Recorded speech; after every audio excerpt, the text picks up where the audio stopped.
នេះគឺជារបៀបនៅក្នុងការ download app CapCut version ប្រទេសចិនអញ្ចឹងដូចគ្នាយើងដឹងអញ្ចឹងថាមួយរយៈនេះ app CapCut នៅប្រទេសយើងគឺពិបាកប្រើមែនទែនបើសិនជាយើងអត់បង់លុយគេទេកុំថាឡើយ save វីដេអូទៅត្រូវមើលពាណិជ្ជកម្មហើយត្រូវជាប់ logo មួយតង់ទៀតជាប់ logo CapCut នៅលើវីដេអូរបស់យើងប៉ុណ្ណឹងគឺនៅអត់ទាន់អស់នៅឡើយទេបងប្អូនហើយដែលរត់តែខ្លាំងហ្នឹងគឺរាល់ពេលដែលយើងបើកកម្មវិធីគឺតែងតែមានពាណិជ្ជកម្មស្វាគមន៍គ្រប់ពេលតែម្ដងអញ្ចឹងដើម្បីធ្វើការ download ជាមួយនឹង app CapCut ចិនដែលអត់មានពាណិជ្ជកម្មអាច save បាន 4K អត់មាន load ad ញ៉ៃជាពិសេសអត់ជាប់ logo ដំបូងបងប្អូនចូលទៅ App Store ហើយយើងចូលទៅកាន់ profile ហើយយើង select ទៅលើ profile របស់យើងមកបន្ទាប់ពីរងចាំមួយ plate ហើយគឺវាចូលមកដល់ធ្វើការកំណត់ជាមួយនឹងព័ត៌មានរបស់យើងដូចជាតកតងនឹង country បងប្អូន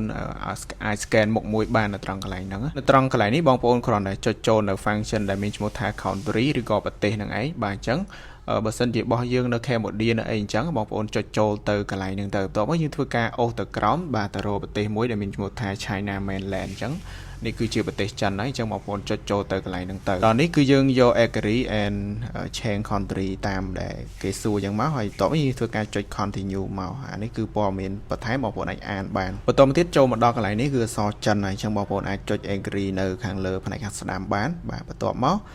យើងរងចាំមួយ plate ដើម្បីធ្វើការ load បាទដើម្បីធ្វើការដូរជាមួយនឹងព័ត៌មានមួយចំនួននៅក្នុង account របស់យើងអញ្ចឹងតាក់ទងជាមួយនឹង payment នេះគឺបងប្អូនយកណាន់ដូចដែលយើងដូរទៅប្រទេសផ្សេងដែរបាទយើងអត់មានតែការទិញអីទេអញ្ចឹងយើងយកណាន់មកយើងតែការទិញចាំយើងដាក់តាក់ទងជាមួយនឹង street បាទផ្លូវយើងចង់ដាក់លេខប៉ុន្មានក៏ដាក់ទៅអានឹងស្រេចតែយើងទេព្រោះអានេះ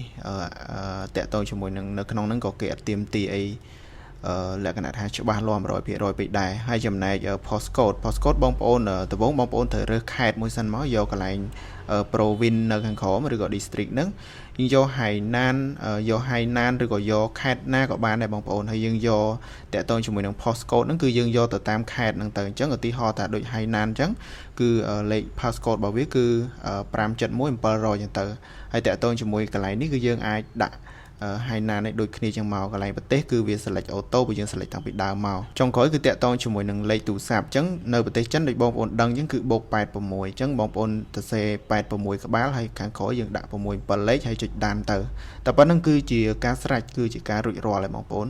បន្ទាប់ពីយើងចុចដានហើយវានឹង load ចូលទៅក្នុង App Store សារជាថ្មីហើយអ្វីៗវានឹងធ្វើការផ្លាស់ប្ដូរដូចជា app កម្មវិធីអីមួយចំនួនធំហ្នឹងគឺសម្រាប់តែនៅប្រទេសចិនទេបាទនៅស្រុកយើងគឺមើលឃើញទេអញ្ចឹងបងប្អូនចូលកន្លែង app មកគឺប្រកាសជាឃើញហើយអញ្ចឹង app មួយចំនួនក៏យើងអាច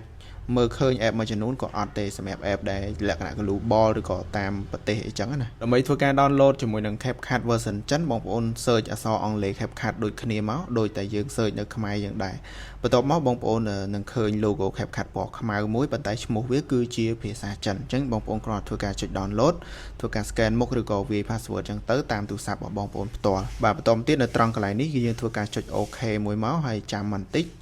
វា load ដើម្បីបញ្ជាក់យើងអញ្ចឹងណាបាទព័ត៌មានមួយចំនួនអញ្ចឹងបងប្អូនយក agree នៅខាងលើផ្នែកខាងស្ដាំបាទបន្ទាប់មកយើងធ្វើការរងចាំគឺជាការស្រេចហើយអញ្ចឹងពេលនេះគឺ app CapCut របស់យើងគឺធ្វើការ download ហើយដំណើរការចាប់ដើមដំណើរការ download ហើយសម្រាប់ app នេះគឺមានទំហំធំជាង version CapCut យើងប្រើរាល់ថ្ងៃបាទរាល់ថ្ងៃយើងតែ500 MB ជាងអានេះគឺ600 MB ជាងបាទនេះគឺជាទំហំ CapCut version នៅចិនអញ្ចឹងបន្ទាប់ពីធ្វើការ download ពេញរួចរាល់ install រួចហើយយើងធ្វើការ open ទៅថាមានអីខុសគ្នាអត់បាទកន្លែងនេះខ្ញុំអត់សូវដឹងដែរតែសម្រាប់ខ្ញុំកន្លងមកខ្ញុំយកតែពណ៌ក្រហមទេបន្ទាប់មកកន្លែងនេះគឺ agree full បាទវា full access ទៅកាន់ photo របស់យើងដើម្បីយើងអីផ្សេងៗគឺដូចតែ app យើងប្រើទូទៅអញ្ចឹងគ្រាន់តែវា load ជាភាសាចិនមកខ្លះអញ្ចឹងណាអញ្ចឹងតើតើនឹងការកាត់វីដេអូតើតើនឹងអីការ voice សលេង voice over អីផ្សេងៗការដាក់អក្សរហ្នឹងគឺវាអត់សូវជាខុសគ្នាពី app យើងហ្មងទេប៉ុន្តែអ្វីដែលពិសេសគឺយើងអាច save បានដល់ 4K ចង់ដាក់frame ឲ្យកប់ក៏បានដែរយើង save ទៅអត់មានពាណិជ្ជកម្មហើយក៏អត់ជាប់ logo CapCut ដែរនេះគឺជាចំណុចពិសេសខុសពី CapCut ដែលយើងប្រើរាល់ថ្ងៃស្អីបន្តិចពាណិជ្ជកម្មស្អីបន្តិចពាណិជ្ជកម្មគឺធុញយកតែមែនតែនប៉ុន្តែសម្រាប់ version ចិននេះគឺស្អាតថេងតែម្ដងប៉ុន្តែគ្រាន់តែការប្រើប្រាស់ទូទៅបងប្អូនអាចសាកល្បងដោយខ្លួនឯងបានព្រោះអត់មានអីខុសគ្នាច្រើនពី CapCut របស់យើងធម្មតាទេព្រោះតែ CapCut របស់យើងធម្មតាមិនបាច់ប៉ះទេបងប្អូនបាទគ្រាន់តែបើកចូលហ្នឹងក៏មានពាណិជ្ជកម្មឥឡូវខ្ញុំបើកឲ្យបងប្អូនមើលណាបាទនេះ CapCut ចិនអត់មានទេឥឡូវយើងបើក CapCut យើងធម្មតាវិញឥឡូវសាកចុចបើកមួយគឺពាណិជ្ជកម្មភ្លាមតែម្ដង 30JM